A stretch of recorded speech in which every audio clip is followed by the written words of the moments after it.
Don't make a sale, make a customer for life. Create a relationship that's going to last forever, that's going to have a customer part of the family.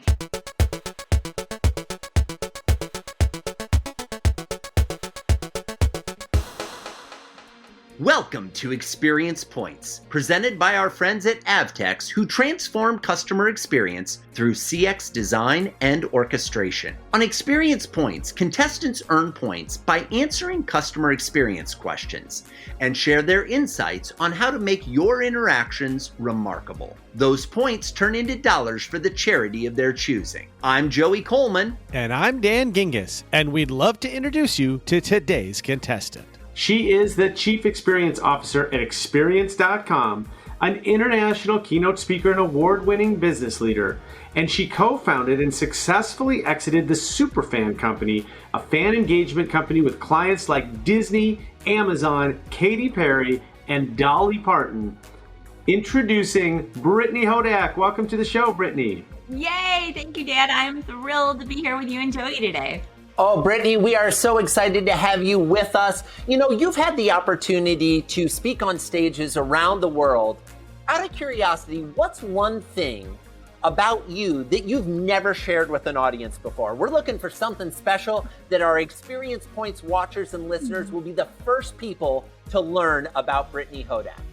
You know, that is a really great question. Something about me that I don't think I've ever shared before is I'm really, really good at finding four-leaf clovers. Like my whole life, I've just been able to look down and find four-leaf clovers all around me. Like when I was a kid, I told my cousins that the reason I found them so quickly was because they were purple, and it drove them crazy that they could never just prove it, because I would always be able to look down and be like, well, there's another one. There's another one. So... That's outstanding. I hope, Brittany, that you are as lucky today playing Experience Points as you are in finding four-leaf clovers, because you are playing for a very special organization. Tell us about it and why it's so important to you. I am playing for Toys for Tots, which is an organization that is near and dear to my heart. I can never remember a Christmas growing up where we didn't go pick out some toys for kids in need to donate to Toys for Tots. I love that the U.S. Marine Corps collects and distributes toys to every community across America to make sure that every child gets to experience the joy of waking up on Christmas morning and getting not just the gift, but the hope, right? The joy that Santa remembered them and the hope for a better future delivered through a toy on Christmas morning. Oh, I love it, Brittany. What a fantastic cause. Let's get into the game and win some points for Toys for Tots. Yeah. Today we're going to be playing What Happened. In What Happened, listen to the first half of a real customer experience. Choose between two possible endings to complete the story. Answer correctly for 200 experience points. You will have the opportunity to earn an additional 50 points for each insight you share from your own experiences. Let's earn some money for Toys for Tots. Are you ready to get started, Brittany? I'm ready. Let's do it. Okay, so here is our story for What Happened. Stacy bought photographs from a digital image company over the course of a year to use on her blog and in her social media posts. She paused the service during the COVID pandemic, and after a few months received a notice from the image providing company that she needed to renew her membership in order to keep the images she had already purchased, including the ones that she had used on her blog and one she hadn't even used yet. She asked the company if she could first use up the images she had already purchased, but not published, and then she would be happy to renew her subscription to the service. What happened? Here's option one, Brittany. The digital image company said, no, we have a policy. Stacy needed to renew her membership to be able to keep the images she had already purchased and to be able to access new ones. They wouldn't budge, and if she didn't act quickly, she would be in copyright violation for the images she was already using. Okay, that's a pretty bad option. Option 2. The company said Stacy could continue to pause her membership as long as she paid 50% of the regular rate in order to maintain access to and usage of the images she had already purchased. They wouldn't discount things any further, and if she didn't act quickly, she would be in copyright violation for the images she had already used. So, Brittany, you've heard two pretty bad options for what happened. Which is the one that you think shares the way that the story actually ended? Was it the "it's our policy, we won't budge," or the "we'll give it to you half priced for pausing, but that still doesn't feel very good either"? Gosh, what? This is like the worst ever version of Choose Your Own Adventure. You guys remember Choose Your Own Adventure book? It's like Choose Your Own Adventure, but there's something terrible waiting behind door number 1 and door number 2.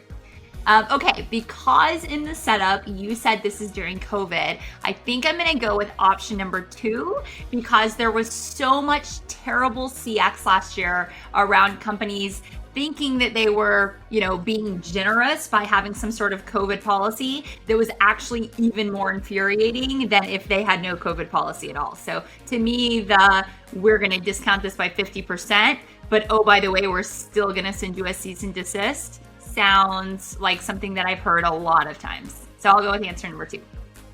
So interesting. So you're saying that because there was a COVID policy in place, the 50% is indicating to you that that's the COVID policy.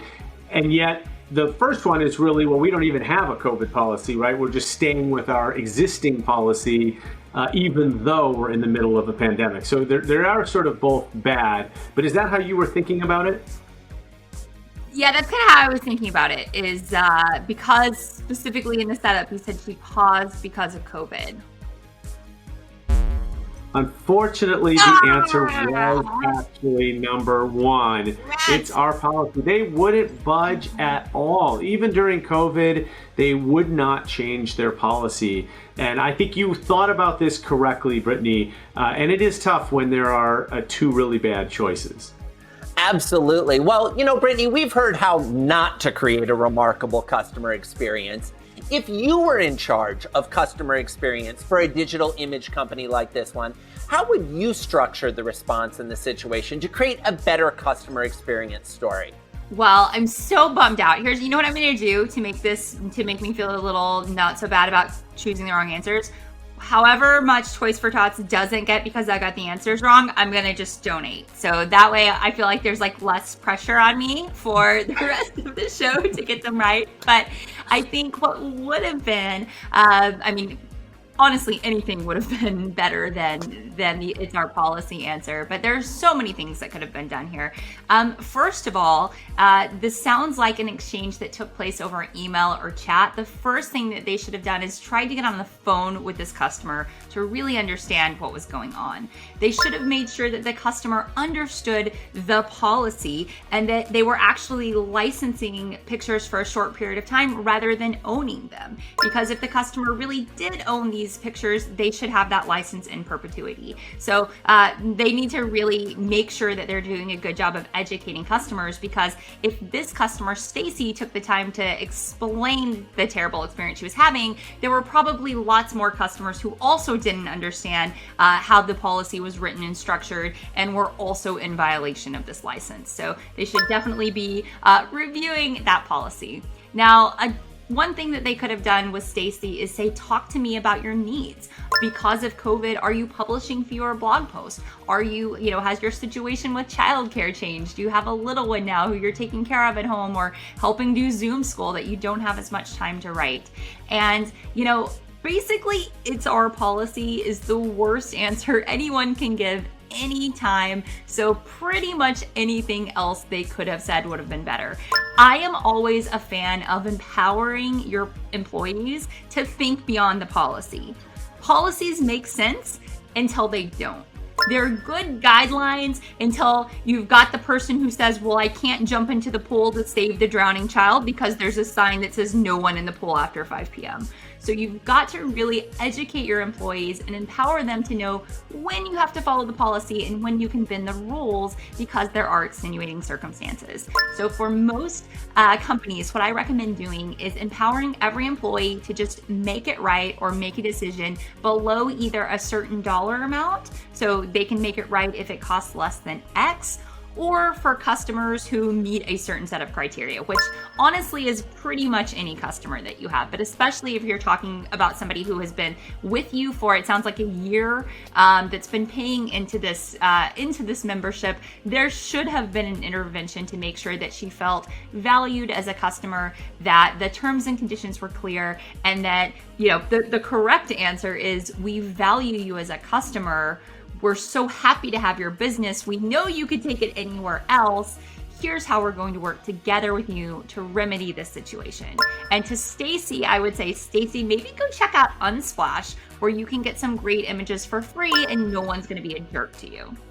That is awesome. I have to tell you, Brittany, I love your metaphors. That swimming pool metaphor, which just kind of rolled off your tongue, was outstanding. That was fantastic. So great answer. Definitely think that you've got the right ideas on how to make the experience better.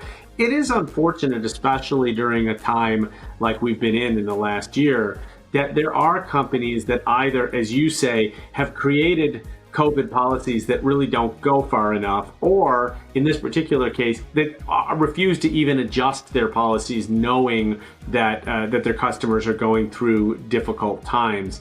And I think that your ideas were particularly great. I love especially the idea of talking with Stacy to understand her situation, because Stacy's situation may be very different from Jennifer's or Steven's, and there might be different solutions for different people. It doesn't have to be the problem with a policy is that it doesn't have to be one size fits all, but it often ends up that way.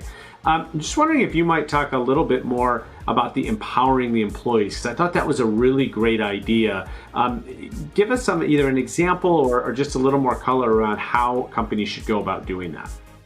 Yeah, so I think everyone watching this show probably subscribes to the theory that employees are never going to be able to provide better CX than they receive and see modeled within the organization. And that's why EX is such an important foundation, and really the only foundation for a great CX program. And in order to get your employees to buy into a service first mentality, you've got to make it matter to them. You've got to make them feel empowered, and you've got to really connect them with the customer. So when there's this divorcing of responsibility by just saying like, well, this is our policy, or you've got to talk to a supervisor, or I have to transfer you to someone else, you're not empowering that employee. And I mean, everybody knows the Ritz-Carlton example, right? Where every employee can spend up to $2,000 to make any guest feel welcomed at any time. I don't think it's necessary for companies to say, you've got $2,000 to make anything right. But I do think, as standard operating procedure, every single employee in your organization should know where their authority extends to, what they can do to remedy a situation, and also that they're not going to be reprimanded if they make a decision that isn't necessarily the decision the manager made. Because you never want to put an employee in the spot of trying to read the mind of the manager or the supervisor who would have made the decision and tried to do the right thing. What you want to do is say, these are the values of our company. This is what we believe. Make the best decision you can at the time with the information you have, and we will support that decision. And that's the way that you really make an EX program come alive, is by making everyone feel like they're a part of it and they're empowered to do the right thing to preserve or, even improve the relationship with the customer. Great points, Brittany. Joey, let's recap how Brittany did playing What Happened. Well, Dan, in this game, guessing correctly what happened earns you 200 points. Regrettably, Brittany didn't get the right ending of the story, but oh my goodness, did she have some fantastic insights during the discussion. Now, each of those insights is worth 50 points. When we add up all of Brittany's great ideas, she had 10 fantastic insights. That leads to 500 points. We convert those to dollars, which means Brittany won $500 in a donation to Toys for Tots. Congratulations, Yay! Brittany. And I'm going to donate the other 200, so don't feel bad, Toys for Tots. That concludes this episode of Experience Points. Check out more games with Brittany and our other celebrity contestants at experiencepointsgame.com. That site again is experiencepointsgame.com. We'll see you soon for more examples of remarkable customer experiences here at Experience Points, presented by Avtex.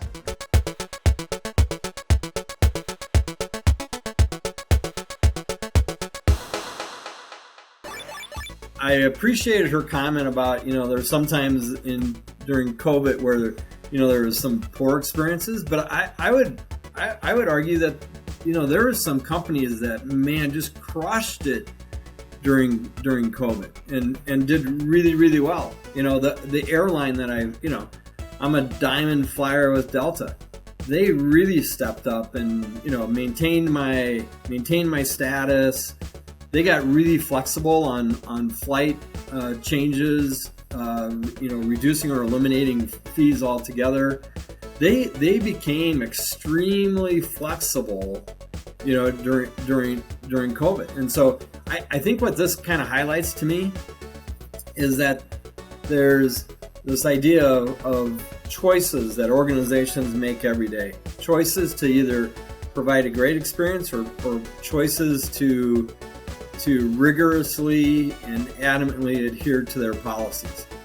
And so there's macro choices, kind of like what Delta did and what people did during COVID.